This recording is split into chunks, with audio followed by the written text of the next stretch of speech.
Meus irmãos e minhas irmãs, bom dia. A graça e a paz do Senhor.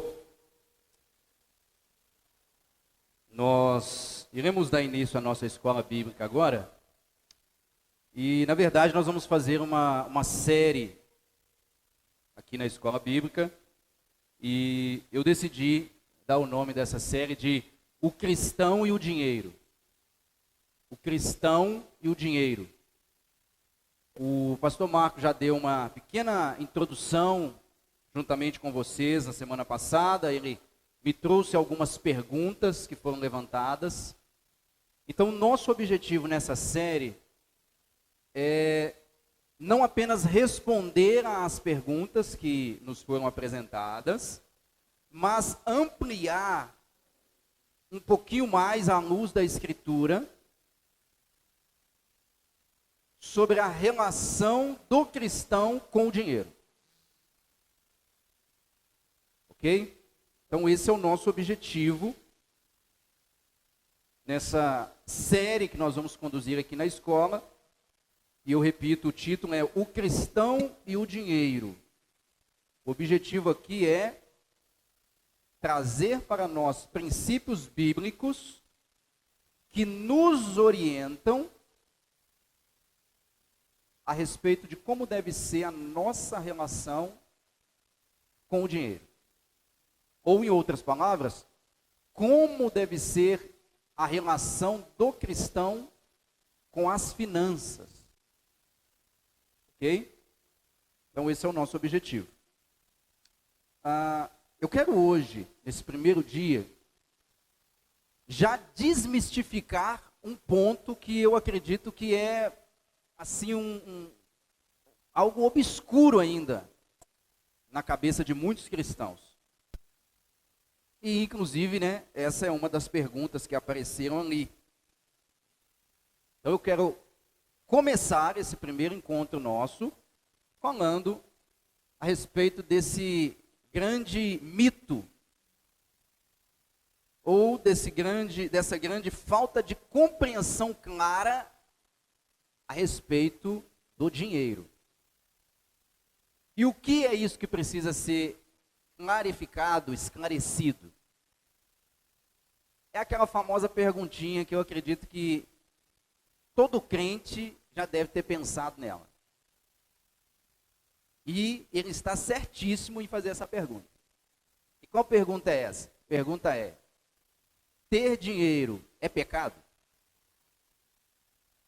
Ter dinheiro é pecado?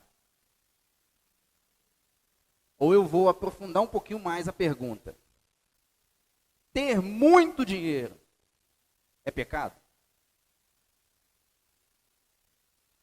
Então, eu acredito que nós precisamos esclarecer um pouquinho a respeito desse assunto. Ok? E aí a resposta assim, simples, clara e direta para essa pergunta é: não. Não existe um versículo na Bíblia que diz assim: não enriquecerás. Não existe um versículo que diz: não terás dinheiro. Inclusive, nós vamos ver mais adiante que riqueza e prosperidade são dádivas que Deus concede ao seu povo. Então, se eu começar a pensar biblicamente a respeito dessa pergunta, ter dinheiro é pecado? Ser rico é pecado? A resposta simples e básica e direta é não. Inclusive, nós encontramos mais argumentos nas Escrituras sobre prosperidade e bênção do que negações para se ter dinheiro. Então, a resposta simples é: ter dinheiro não é pecado. Só que nós precisamos, à luz da Bíblia, entender o que a Escritura então me diz a respeito do dinheiro. Se eu entendi, olha, ter dinheiro não é pecado. Ter prosperidade, bênçãos, não é pecado. Você ter uma casa boa, um carro bom, um bom emprego, um bom salário, um dinheiro na poupança, ou um investimento, não é pecado. Agora, tendo dito isso, vamos caminhar na Escritura para a gente entender então como que a Bíblia nos apresenta essa questão do dinheiro. E aí eu quero começar lendo um texto com vocês, está lá em 1 de Timóteo, primeira carta de Paulo a Timóteo, e eu gostaria que você mantivesse a sua Bíblia aberta, porque nós vamos caminhar aqui em várias passagens, ok? 1 Timóteo, capítulo 6, versículo 10. 1 Timóteo, capítulo 6, verso 10. Esse texto é base para se falar a respeito de dinheiro. Esse texto aqui, você tem que marcar ele na sua Bíblia, você tem que decorar ele. Ele diz assim: pois o amor ao dinheiro é a raiz de todos os males. Vou ler novamente. Pois o amor ao dinheiro é a raiz de todos os males. Então veja bem, o que esse texto está dizendo? Esse texto está dizendo que o dinheiro não é mal.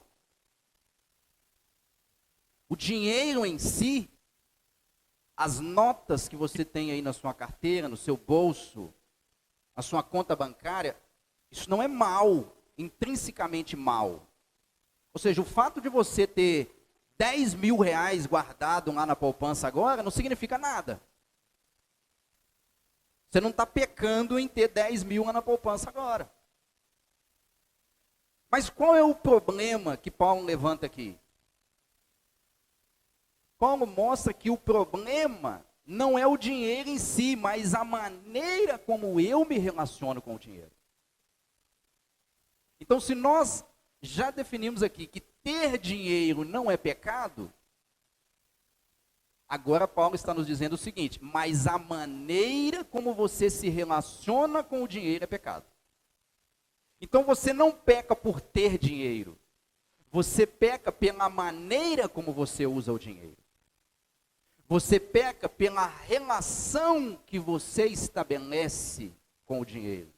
Você peca de acordo com o que você faz ou deixa de fazer com o seu dinheiro. Isso é o problema. Então, a pergunta não é se ter dinheiro é pecado. A pergunta é: amar ao dinheiro é pecado? Isso aí a Bíblia é clara. Estar apegado ao dinheiro é pecado? Aí sim a Bíblia é clara e ela chama isso de pecado. Inclusive, ela diz que isso, ela associa o apego ao dinheiro com idolatria. Ok? Então respondemos aqui de início, né, essa questão: ter dinheiro não é pecado. Ter muito dinheiro não é pecado. Eu peco de acordo com a maneira que eu me relaciono com o dinheiro. Então o problema não é o dinheiro, o problema é o amor ao dinheiro. Paulo é muito claro: o amor ao dinheiro, certo? É que é a raiz de todos os males. Porém, nós precisamos entender aqui o seguinte: apesar de ter dinheiro não ser pecado, e então o dinheiro não é mal em si mesmo. Vou deixar aqui um baú de nota de 200. O fato dele estar aqui no nosso meio vai fazer diferença. O que vai fazer diferença é a maneira como o meu olho, o seu olho, o meu coração, o seu coração vai estar nesse baú de dinheiro. E daí eu já começo a perceber o seguinte: que o fato do dinheiro não ser mal em si mesmo, ele pode potencialmente produzir o mal. Ele pode potencialmente produzir o mal. Nesse sentido, o dinheiro não é neutro. O que é algo neutro? Algo neutro, por exemplo, é esse vaso aqui. Ó, esse vaso aqui é neutro. Se ele estiver aqui ou não estiver aqui, ninguém vai morrer por isso. Ninguém aqui vai se matar por causa disso. Ninguém aqui vai brigar com um irmão por causa disso. É neutro. Ele está aqui ou não está aqui, tanto fez, tanto faz. Agora, o dinheiro não é neutro.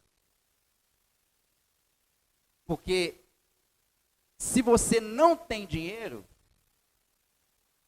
isso vai provocar em você algumas coisas. Se você tem dinheiro, isso também vai provocar em você algumas coisas. Percebe? Então o dinheiro não é neutro. Ele provoca em mim sensações, desejos, impulsos. Ok? E aí, eu quero ler com você aqui um recorte de um livro do Hernandes Dias Lopes e depois de um livro do John Wesley. Ok? O Hernandes diz assim, ó.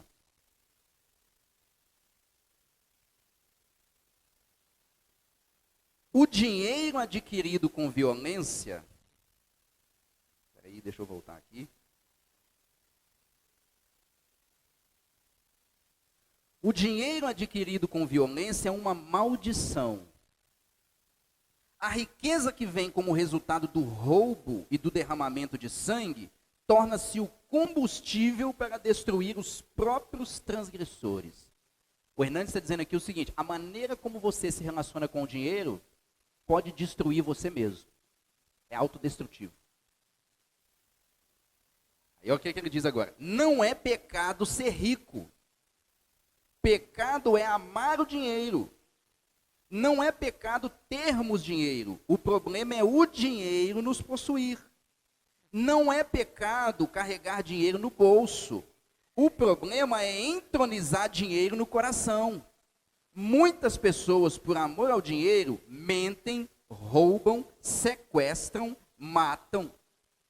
Outras, por amor ao dinheiro, se casam, se divorciam, corrompem e são corrompidas. Torcem a lei e pervertem o direito. A motivação para a violência é o desejo de acumular bens. Então, olha o que o Hernandes está dizendo. O problema não é ter dinheiro. O problema é que o dinheiro não é neutro. E ele é capaz de me estimular, de me induzir a tomar as decisões mais loucas que um ser humano pode tomar.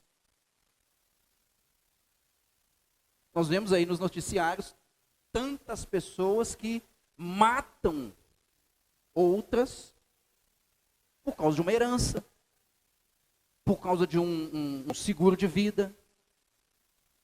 Então nós vemos que o dinheiro ele mexe com o nosso coração. Ok? Agora eu quero ler com vocês uma citação do Wesley. O Wesley diz assim: poetas, oradores e filósofos condenam com frequência o dinheiro como o inimigo da virtude. O que o Wesley está dizendo aqui? Que muitas vezes os filósofos, os poetas, né, os homens inteligentes, os eruditos, eles condenam o dinheiro, dizendo assim: o dinheiro é um problema, ele atrapalha o cultivo das virtudes, o cultivo da moral, da ética, da boa conduta. É como se eles dissessem assim: sabe por que eu matei? Por causa do dinheiro. Só que o Wesley diz assim: esse discurso é vazio. Por mais corrupto que seja o mundo, a culpa não é do dinheiro. O amor ao dinheiro é a raiz de todo mal, não o dinheiro em si. O problema está naqueles que fazem mau uso do dinheiro. Ele pode servir bons e a maus propósitos. O mesmo dinheiro que leva uma pessoa a matar o outro é o mesmo dinheiro que banca o custeio de um tratamento de saúde. Ele diz assim: pode prestar um serviço indizível para a humanidade. O dinheiro não passa de uma ferramenta para fazer negócios, e usado com sabedoria também faz o bem. Na atual condição humana, o dinheiro é uma dádiva de Deus que pode servir a fins nobres. Olha que coisa grande que o Wesley diz aqui. Quando Deus te dá um bom emprego, quando Deus te dá uma condição financeira próspera e abundante, isso é uma dádiva que Deus está te dando.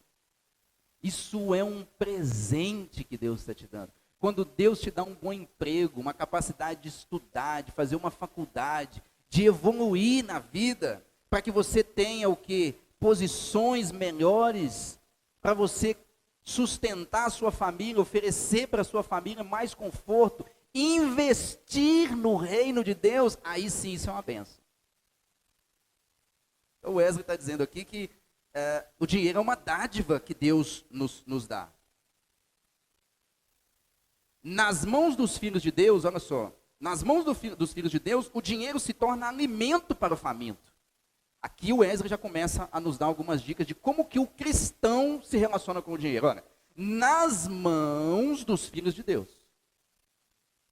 Nas mãos dos filhos de Deus, o dinheiro se torna alimento para o faminto, água para o sedento, roupa para o despido e abrigo para o estrangeiro.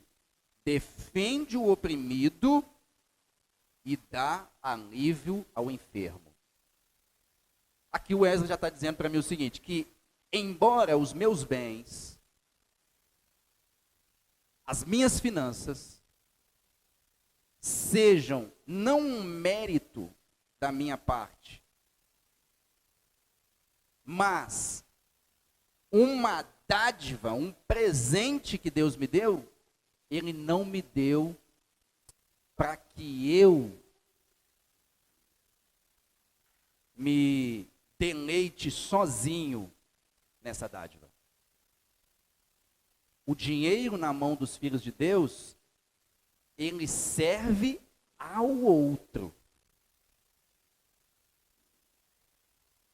Tem uma música, não me lembro agora, não sei se é do Barão Vermelho, que ele diz que ele queria dizer ao dinheiro, queria ter muito dinheiro, mas dizer para o dinheiro quem é o dono de quem. Então, o dinheiro na mão do crente, ele é bênção. Por quê? Por que ele é bênção? Ele só vai ser bênção, melhor dizendo, quando ele servir a outro. Quando você mandar no dinheiro. Eu digo para o meu dinheiro, vai lá e abençoa o Léo, numa necessidade que ele tem. Eu digo para o meu dinheiro, vai lá e serve a igreja. Isso é ter controle financeiro. Ok? Vamos seguir aqui um pouquinho. Tendo dito isso, uma vez que nós entendemos que ter dinheiro não é pecado, ser rico não é pecado, ok? Entendemos isso, mas também entendemos que o dinheiro não é neutro. Agora eu quero oferecer para vocês alguns princípios que mostram que, embora dinheiro seja algo bom, e é bom ter dinheiro, é bom. Quem aqui não gosta de ir à praia? Comprar um pacote e passar uma semana de férias na praia? Com a esposa, com os filhos. Quem não gosta? Tem alguém aqui que não gosta? Pastor, eu queria ficar em casa mesmo, sem fazer nada o resto da minha vida. Tem alguém aqui? Acho que ninguém tem esse pensamento. Quem aqui não gostaria de ter um salário melhor? Quem aqui não gostaria de fazer uma faculdade para conseguir realizar um sonho? O dinheiro pode proporcionar essas coisas. E não tem nenhum versículo que diz, não viajarás, não desfrutarás. O problema não são as coisas externas a nós, irmãos. O problema é o que está dentro de nós. Como diz o autor de Provérbios, filho meu, guarda o teu coração, porque dele procede as fontes da vida. O problema não é o que está fora do homem que contamina o homem. O problema é o que está dentro do homem. O problema não é se você vai fazer a faculdade ou não, se você vai ser rico ou não. O problema é como o seu coração irá agir nessas situações. Ok? Então vamos ver aqui problemas que o dinheiro pode trazer. Como eu disse, ele não é neutro. Primeiro, dinheiro mal adquirido e mal utilizado é pecado e atrai a ira de Deus. Dinheiro mal adquirido e mal utilizado é pecado e atrai a ira de Deus. Pastor, o que você está querendo dizer com dinheiro mal adquirido? Dinheiro ilícito. Ah, você está querendo dizer o dinheiro, então, que o traficante vende droga e traz dízimo para a igreja? Também. Mas eu estou querendo dizer, aquele dinheiro que você recebe lá na sua empresa, que não foi emitido nota fiscal e sonegou imposto, ele é um dinheiro sujo. E ele foi mal adquirido. E ele vai atrair a ira de Deus. Aquele carro que você vende, aquela transação que você faz comercial, que você defrauda o outro, é dinheiro mal adquirido. Ok? E tem crente que, infelizmente, faz isso. Tem crente que tem empresa, só nega imposto. Tem crente que tem empresa, não paga o salário devido dos funcionários. Nós ouvimos esses dias aí, outro vereador que fez aquela prática da rachadinha, né? O que é a prática da rachadinha? Eu sou um político, eu ganho, sou um vereador, aí eu contrato o pastor Marco. Só que eu digo assim, ó, pastor Marco, eu vou dizer que eu vou te pagar 10 mil de salário. Só que eu vou te pagar 10, você me devolve 7. Na verdade, você vai receber 3. Isso é rachadinha. Certo? Então, isso é dinheiro mal adquirido. Vamos ler 2 textos que dizem isso. Tiago, capítulo 5. Tiago, capítulo 5. Versículos de 1 a 6. Dinheiro mal adquirido e mal utilizado. Veja bem. Dinheiro mal adquirido, que eu dei vários exemplos, e dinheiro mal utilizado. Pastor, isso significa então que a maneira como eu uso meu dinheiro, eu posso estar pecando? Pode. Olha o que Tiago diz aqui. Tiago capítulo 5, verso 1. Ouçam agora vocês ricos. Ah, pastor, mas ele não está falando para mim porque eu não sou rico. A Bíblia é a palavra de Deus, ela serve para mim e para você. Ok? Serve para mim e para você. Aqui ele está falando para rico. Mas nós vamos ver que na Escritura, riqueza não é só dinheiro. Tem gente que tem tanto dinheiro que é pobre. Ok? Ouçam agora vocês ricos. Chorem e lamentem-se, tendo em vista a desgraça que lhes sobrevirá. Olha que palavras pesadas, hein? A riqueza de vocês apodreceu. As traças corroeram as suas roupas. O ouro e a prata de vocês enferrujaram. E a ferrugem deles testemunhará contra vocês, e como fogo lhes devorará a carne. Ele está querendo dizer o seguinte: o vosso dinheiro voltará contra vocês mesmos. O vosso dinheiro destruirá vocês mesmos. As suas riquezas serão dano. E ele diz aqui, veja, corroer, queimar, são coisas pesadas, né? Ele diz assim: vocês acumularam bens nesses últimos dias. Então veja, eles são ricos. Tiago agora diz para eles que o dinheiro será contra eles, e o dinheiro os destruirá, e agora ele passa a dizer por que o dinheiro vai destruir eles. Verso 4. Vejam, o salário dos trabalhadores que ceifaram seus campos e que vocês retiveram com fraude está clamando contra vocês. O cara da rachadinha aqui. Ok? É aquele cara que, tipo assim, ele não paga o funcionário, entende? Ele só quer sugar do funcionário. Suga. Ah, pastor, mas eu não, graças a Deus, eu não tenho empresa, então não tenho funcionário. É aquele que quer sugar, ele coloca o dinheiro, mas ele quer que o dinheiro, ó, se me trouxer benefício, eu faço. É o agiota. Te empresto 10, você me paga 20. Se você não pagar, eu mato seus filhos, sua família, seus irmãos.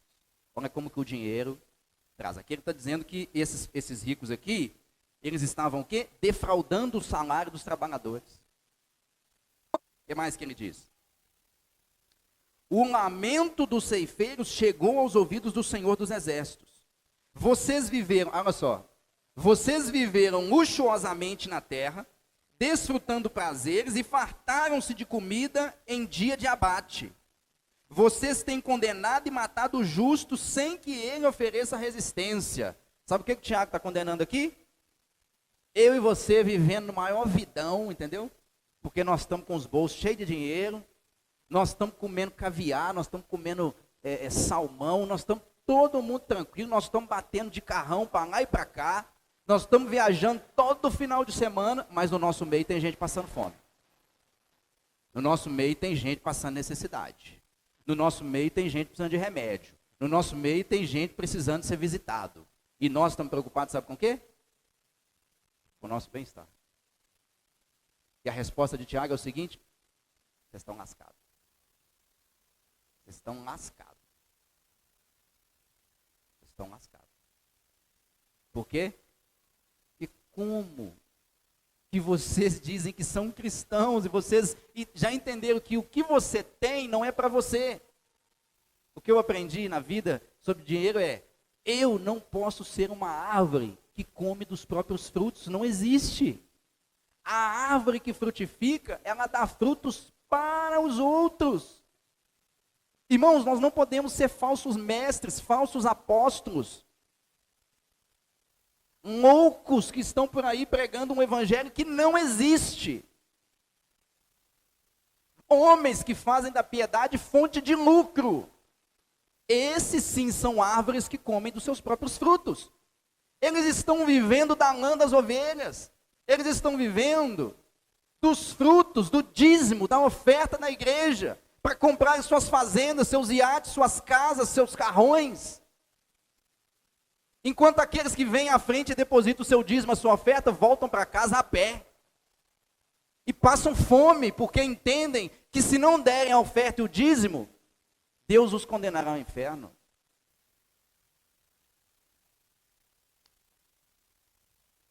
Um outro texto, Provérbios 1:13. Provérbios 1:13.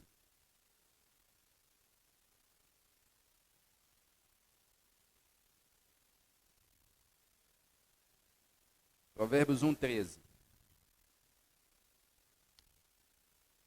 Acharemos todo tipo de objetos valiosos e encheremos as nossas casas com o que roubamos. Aqui, o autor de Provérbios, ele está dizendo, né, para os seus leitores o seguinte: ele está dando uma orientação aqui para o seu filho, dizendo o seguinte: ó, fuja daquela galerinha, sabe, que fala assim: vamos ali ganhar um dinheiro ilícito, vamos ali assaltar alguém, vamos ali defraudar alguém, vamos ali enganar alguém. Está dizendo assim: foge disso. Filho meu, foge, pois, desses. O dinheiro mal adquirido e mal utilizado é pecado e atrai a ira.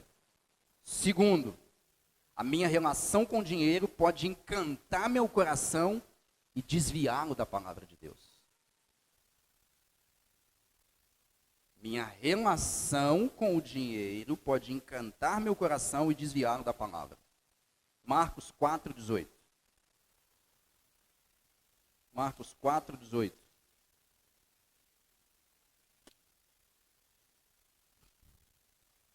Quatro, 18 a 19.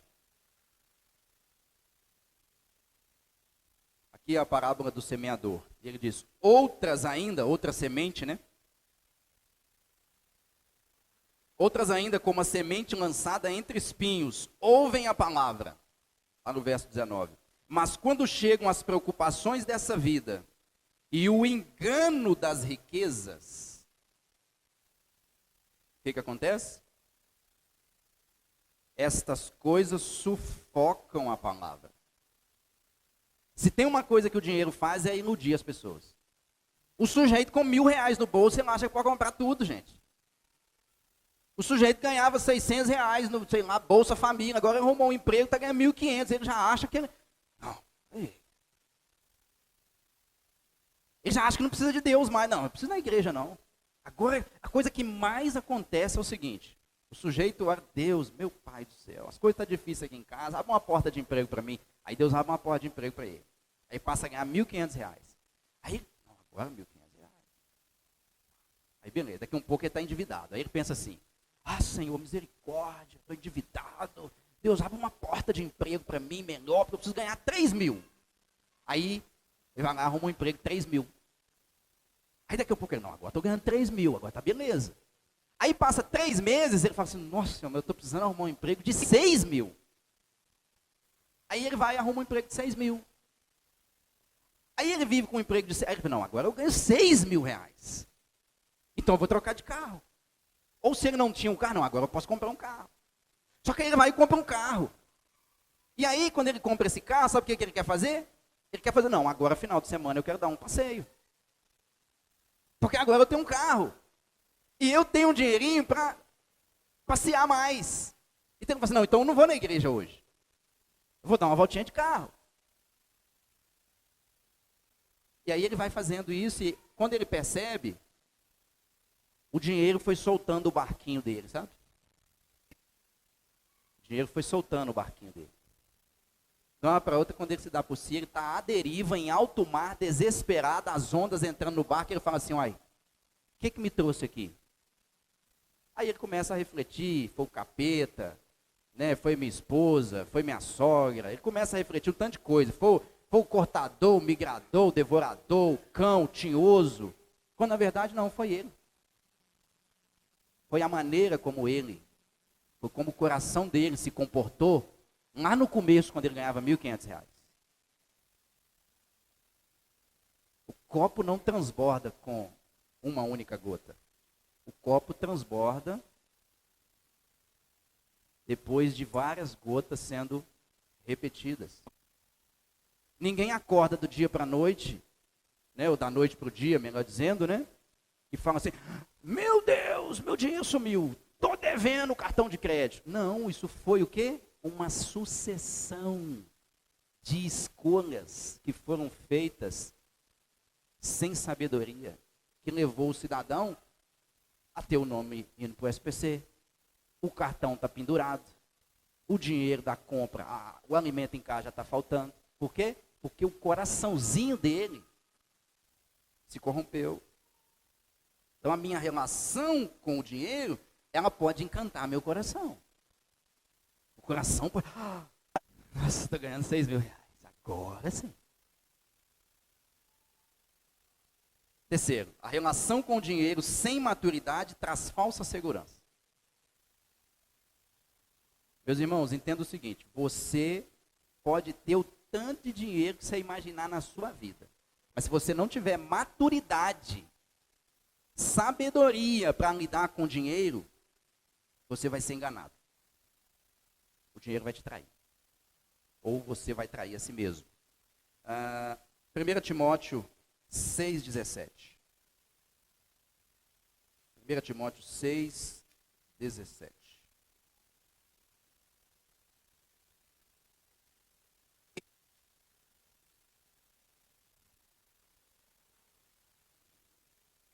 Ordene aos que são ricos no presente mundo, que não sejam arrogantes. Uma outra coisa que o dinheiro faz, né? Infla o ego. Sabe, o sujeito, né, tinha nada, de uma para outra ele está ganhando um salário bom, está morando numa casa boa, e começa a falar, você sabe com quem você está falando? Né? Mas você sabe com quem você está falando? O sujeito não tinha nada. Aí a resposta pensa, você sabe com quem você está falando? Eu falo, se você não sabe, eu mesmo, eu nem eu vou saber. Ordene aos que são ricos no presente mundo, que não sejam arrogantes, nem ponham sua esperança na incerteza da riqueza, mas em Deus, que de tudo nos provê ricamente para a nossa satisfação. Ordena as pessoas que têm grana a não colocarem sua segurança na grana. Cuidado. Não coloque sua segurança na casa que você tem, de qualquer bem que você tem, na sua vida financeira positiva, no saldo que você tem no banco. Não coloque a sua confiança e a sua segurança nessas coisas. Como diz aquela parábola, né? O celeiro pode estar cheio. E você pode dizer, minha alma, se deleite e goze de tudo isso. E a resposta pode vir momentaneamente para você uma voz dizendo, louco, hoje te pedirão a sua vida. E o que servirá? Quantos ricos, milionários, bilionários saíram de casa, foram fazer um passeio confiando, não, posso fazer o que eu quiser. De repente, foram pegos, a morte os cercou imediatamente.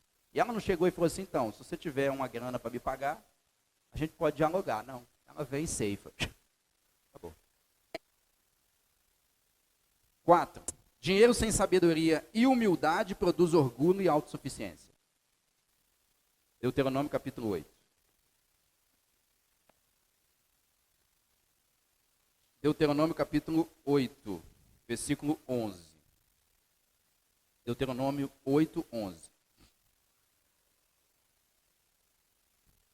Quando eu não tenho humildade, quando eu chego numa posição financeira melhor, eu me torno pobre. Por quê? Porque eu me torno ingrato. Como diz uma pessoa da nossa família, eu me torno desumilde. Eu fico desumilde. Deuteronômio 8, 11. Tenham o cuidado de não se esquecer do Senhor, o seu Deus, deixando de obedecer aos seus mandamentos, às suas ordenanças e aos seus decretos que hoje lhes ordeno. Não aconteça que depois de terem comido até ficarem satisfeitos, de terem construído boas casas e nelas morado, de aumentar os seus rebanhos, a sua prata, o seu ouro e todos os seus bens, o seu coração fique orgulhoso e vocês se esqueçam do Senhor, o seu Deus, que os tirou do Egito, da terra da escravidão. Verso 15.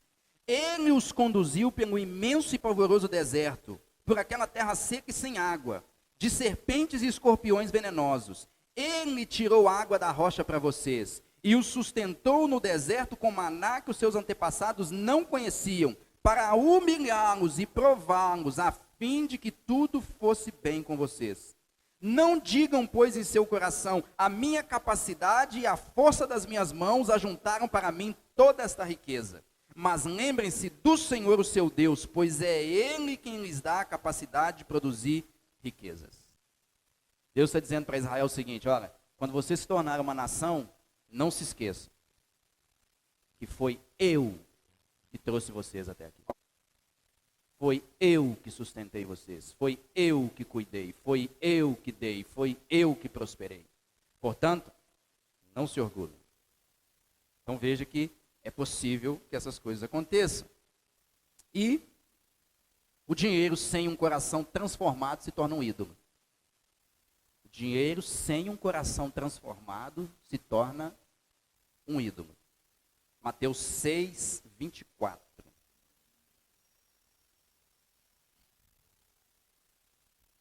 Mateus 6, 24.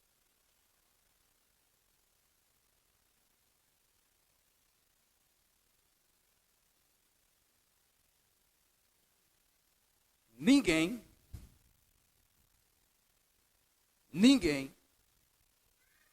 isso inclui eu, você e qualquer ser humano, dos bilhões, 7 bilhões que existem hoje no mundo, ninguém pode servir a dois senhores, pois odiará um e amará outro, ou se dedicará a um e desprezará o outro. Vocês não podem servir a Deus e ao dinheiro. Então veja, está dizendo o seguinte, lidar com dinheiro é complicado, é perigoso. Dinheiro é bênção, é bom, mas é perigoso. Porque você tem que tomar cuidado o seguinte, o dinheiro pode fazer com que você deixe de amar a Deus e ame Ele. E aí você está lascado com isso. O dinheiro, cuidado com a maneira como você se relaciona com o dinheiro, porque pode ser que você tenha a tendência de se dedicar mais ao dinheiro do que a Deus. Então veja que realmente lidar com dinheiro não é fácil não. É nitroglicerina. Tem um livro que chama Dinheiro, Sexo e Poder. E ele trabalha essas questões como nitroglicerina. A nitroglicerina é uma substância das mais explosivas do mundo. Então, se você mexeu errado com a nitroglicerina, é terrorista. Cabum! Explode mesmo. E aí, para a gente encerrar, eu quero trazer aqui 3 esclarecimentos, então, fechando tudo isso que nós falamos sobre riquezas na Bíblia. E aqui eu estou bebendo num autor chamado Joy Higney.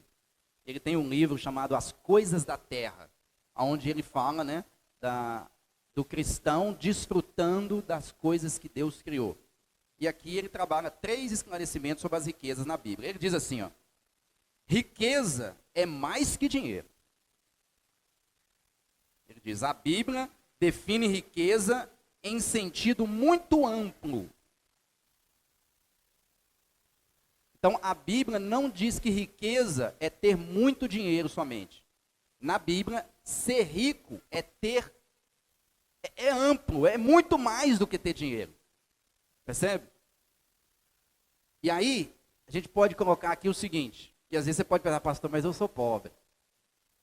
Mas por que você é pobre? Porque eu não tenho dinheiro. Cuidado com essa fala. Por quê? Ter um lugar para morar, saúde, trabalho, acesso à escola, alimentação, carro, poder passear com a família, ter um pastor, uma igreja, irmãos para dialogar, tudo isso são expressões de riqueza. Às vezes nós somos ingratos. Nós somos milionários e agimos como se não fosse. A gente é ingrato. O sujeito tem uma boa cama para dormir, o sujeito tem um lugar para tomar um banho quentinho, o sujeito tem uma casa, o sujeito tem um carrinho, é velho, mas está pago. Percebe? O sujeito está empregado. O sujeito consegue ainda assim, no finalzinho de semana, ir ali num restaurante, comer alguma coisinha. Ele consegue fazer a festinha de aniversário dos filhos. Mas ele vive reclamando. Ah, Deus, ingrato.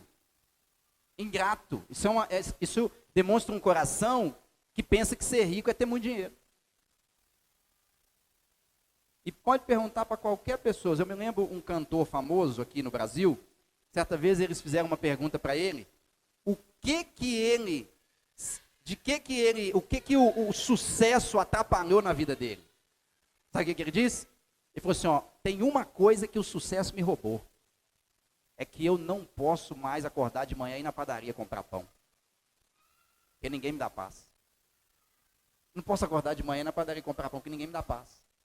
Eu não consigo sair do portão até a próxima esquina, que 1000 pessoas já me pararam. Percebe? Então, cuidado para o nosso coração, não ficar pensando que riqueza é só dinheiro. Riqueza é muito mais do que dinheiro. Eu acho que não tem ninguém pobre aqui. Tem, pastor Marcos? À luz disso aqui, eu acho que não tem ninguém pobre aqui. Segundo o que ele diz, a riqueza é boa. Prosperidade e fartura são bênçãos de Deus. Como nós falamos aqui.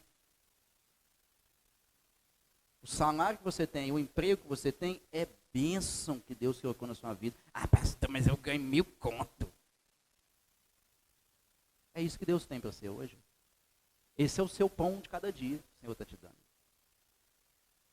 É isso que você tem para hoje. É como maná, entendeu? É o que tem para hoje. É o que tem para hoje. Dá glória a Deus. Agora, se você pretende ter mais, trabalha para isso aí. Eu trabalho em uma grande empresa. Eu aprendi uma coisa quando eu fiz uma pós-graduação em gestão e planejamento, e um professor falou assim, olha, as pessoas que chegam para o patrão e pedem aumento de salário, às vezes elas se acham. Aí o patrão deve virar para elas e falar assim, tudo bem, você está me pedindo um aumento de salário, né? Então deixa eu te fazer uma pergunta. Primeira pergunta, tem alguém te querendo lá fora no mercado de trabalho? Que às vezes não tem. Às vezes o cara, ele acha que ele merece, que ele precisa ganhar mais, que ele merece ganhar mais. Mas não tem ninguém lá fora querendo comprar o passe do sujeito. Essa é a primeira pergunta. Tem alguém te querendo lá fora? Não tem. A segunda pergunta é o seguinte. O que você tem para me oferecer de diferencial que vale eu te pagar R$1.000 a mais? Às vezes o sujeito não tem nada para oferecer. Ele reclama igual os outros. Ele vive falando mal do patrão. Ele vive fazendo um tanto de coisas. errado. Aí você tem a cara de pau de chegar e falar assim, eu preciso ganhar mais, está me pagando muito pouco.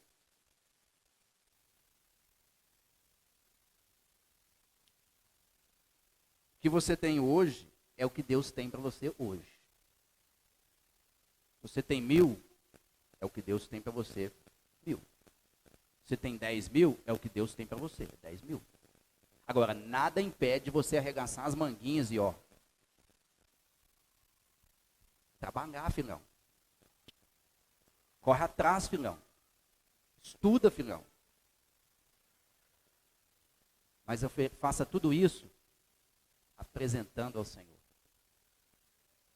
E por fim, ele diz que a riqueza é perigosa.